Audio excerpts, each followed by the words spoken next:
Olá pessoal, tudo bem com vocês? Na aula de hoje, nós vamos começar a estudar um pouquinho sobre gráficos.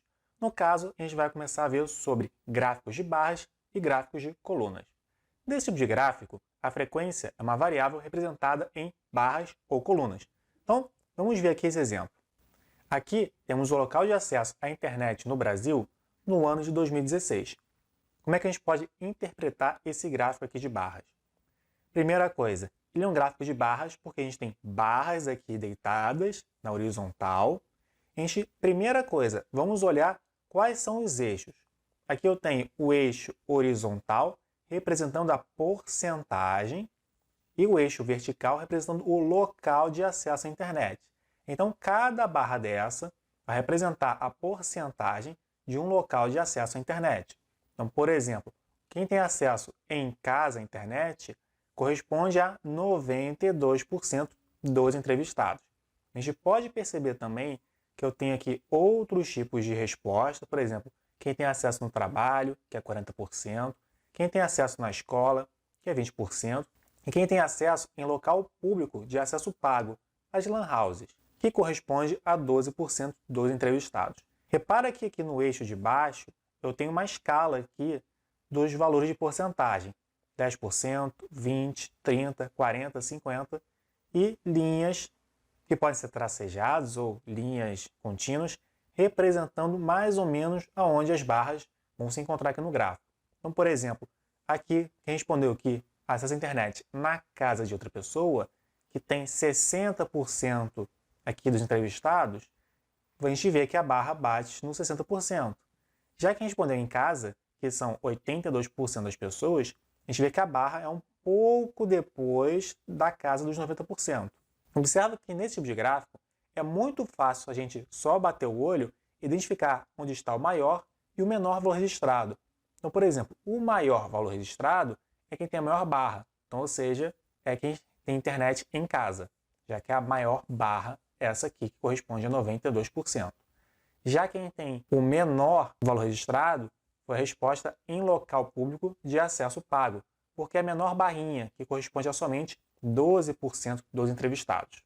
Repara ainda que nesse tipo de gráfico pode acontecer da soma das porcentagens dar mais de 100%. Nesse caso aqui, isso acontece. Tanto que eu tenho aqui, já na primeira resposta, 92% e na segunda, 40%. Só de somar essas duas aqui já passou de 100%. Isso pode acontecer em caso onde os entrevistados podem responder com mais de uma escolha na alternativa. A pessoa pode ter acesso à internet em casa, no trabalho, na casa de outra pessoa, na escola, em lan house ou então em Wi-Fi públicos. Agora, observe esse exemplo de um gráfico de colunas duplas. O que é isso? É um gráfico muito parecido com o que a gente viu anteriormente, que foi o gráfico de coluna.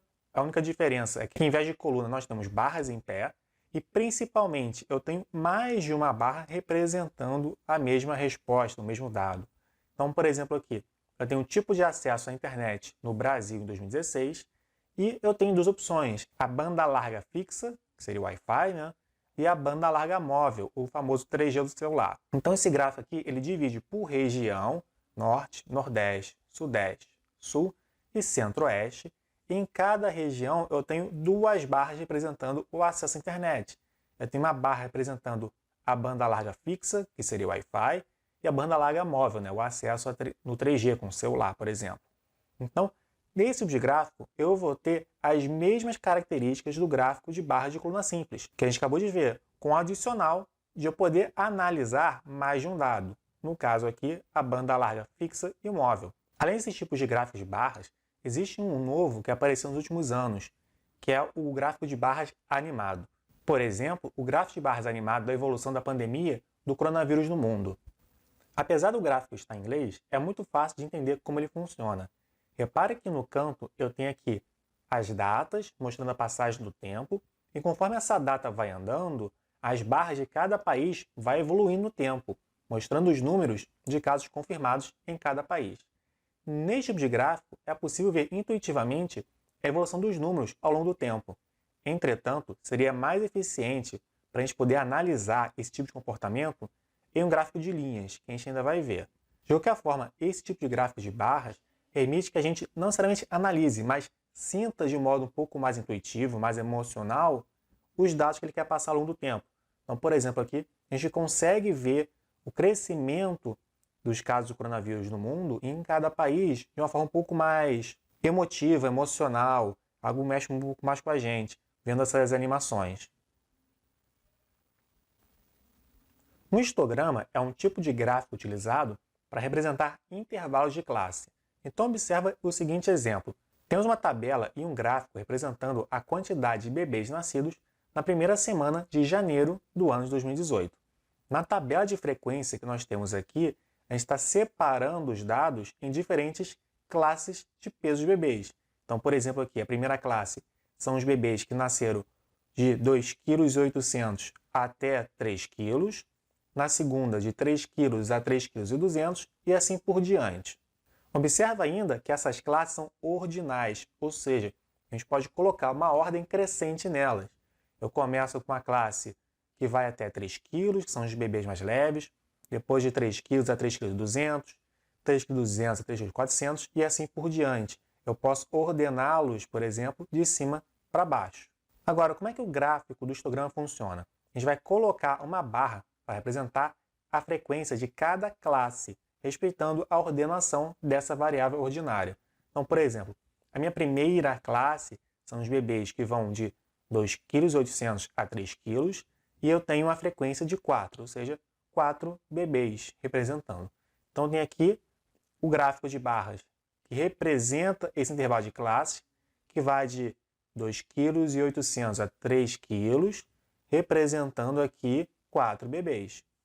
Já a minha segunda classe aqui de frequência são os bebês que vão de 3 kg a 3,2 kg, com 8 bebês. Então, representa um novo gráfico aqui, começando os 3 kg, indo até 3,2 kg, representando aqui o número 8 e o gráfico uma altura 8. E assim por diante, eu vou colocar cada barra representando uma classe de frequência aqui no gráfico, até preencher todas as classes de frequências do nosso gráfico aqui.